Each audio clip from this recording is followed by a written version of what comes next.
नमस्कार। सत्य मंच पर आपका हार्दिक स्वागत है।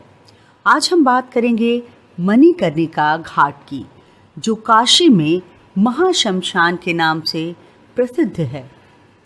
आखिर कैसे बन गई काशी मोक्ष की नगरी और मणिकर्णिका घाट का क्या है इतिहास, आइए जानते हैं।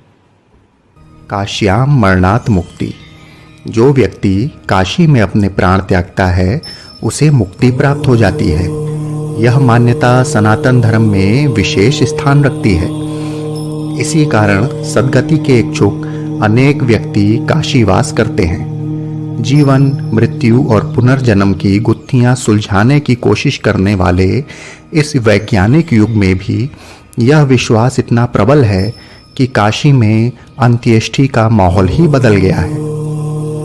इस धरा पर दो ही सत्य हैं, जन्म एवं मृत्यु। इन दोनों के बीच जो भी है सब माया है, जो असत रूप इस शरीर के साथ जलकर राख हो जाती है। इस बीच की दूरी को ही भव सागर कहते हैं। मुक्ति कोपनिषद में स्पष्ट वर्णन मिलता है, काश्याम मरणात् मुक्ति। इसी प्रकार का उल्लेख स्कंद पुराण के काशी खंड में भी है।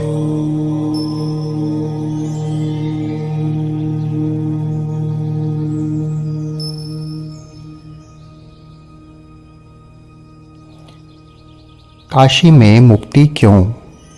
स्कंद पुराण के काशी खंड में वर्णित एक कथा को सत्य मानकर हजारों वर्षों से काशी में प्राण त्यागने की परंपरा चली आ रही है। इस कथा का सार यह है कि काशी में प्राण त्यागने वालों के कान में स्वयं भगवान शंकर मुक्ति मंत्र का संचार करते हैं। पौराणिक कथा के अनुसार सृष्टि के आदि में भगवान विष्णु ने एक स्थान पर एक पैर से खड़े होकर अनवरत 50,000 वर्ष तक तपस्या की। तत्पश्चात शंकर और पार्वती भ्रमण करते हुए भगवान विष्णु के तपस्थली पर पहुंचे।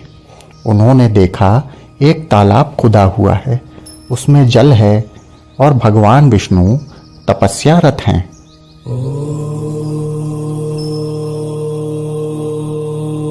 शंकर ने विष्णु से कहा, वरम ब्रूहि, वरम ब्रूहि। इतना सुनते ही विष्णु ने आंखें खोलकर देखा तो स्वयं शंकर जी सामने खड़े थे।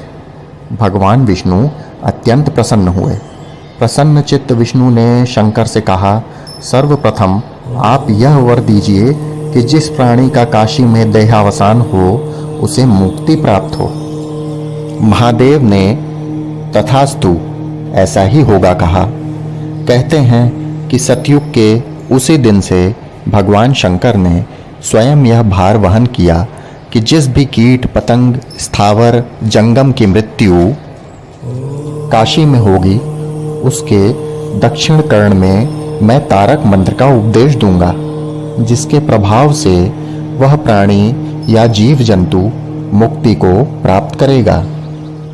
इतना ही नहीं, इसके आगे यह भी कहा कि चूंकि आपने अपने चक्र से इस पोखरे को खोदा है, इसलिए मैं सर्वप्रथम इसमें स्नान कर रहा हूँ और वर दे रहा हूँ कि चक्र पुष्करणी अर्थात मणिकर्णिका कुंड में स्नान करने वाला प्राणी पुण्य का भागी होगा।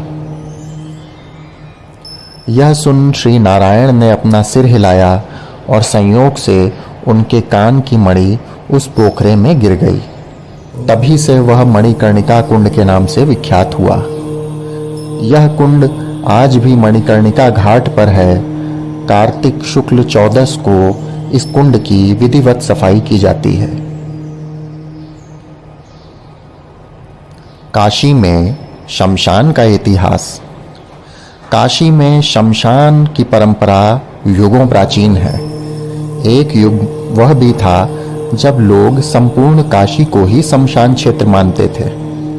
काशी में शमशान की प्राचीनता का प्रत्यक्ष प्रमाण सतयुग में सत्यवादी राजा हरिश्चंद्र का यहाँ के डोम राजा के हाथ बिकने की कथा है। अतः काशी का प्राचीनतम शमशान क्षेत्र हरिश्चंद्र घाट ही है, जो आज तक विद्यमान है।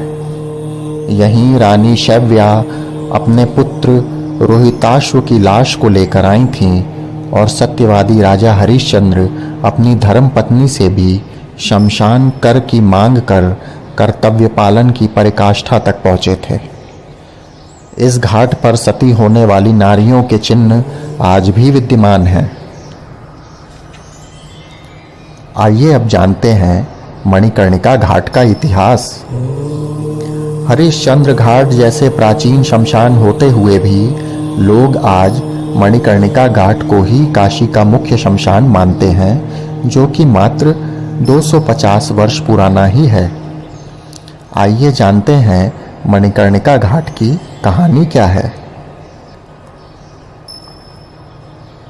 लाला कश्मीरी मलखत्री, जो कि काशी के पुराने रईस और अवध के नवाब सफदरजंग के खजांची थे, जब उनकी माता का देहावसान हुआ तो वह अर्थी लेकर हरिश्चंद्र घाट पहुंचे। मगर वहां के डोम चौधरी ने कड़े स्वर में बहुत बड़ी रकम मांगी और मुंह मांगा धन मिल जाने पर ही अपने कर्मचारियों को अग्नि देने का निर्देश दिया।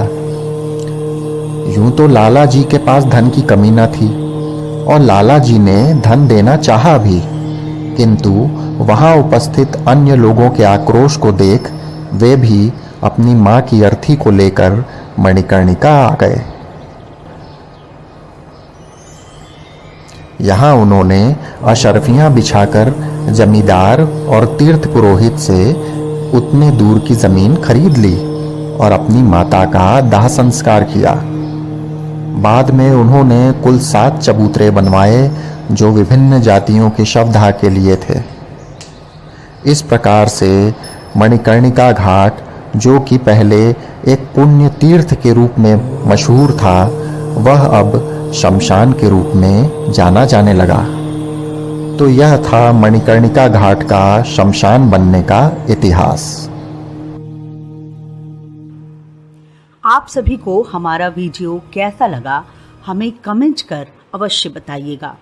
यदि वीडियो पसंद आया तो लाइक शेयर भी ज़रूर करें, इससे हमें प्रोत्साहन मिलता है।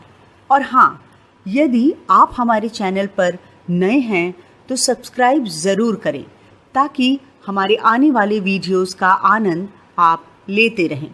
मिलते हैं अगले एपिसोड में, तब तक के लिए धन्यवाद।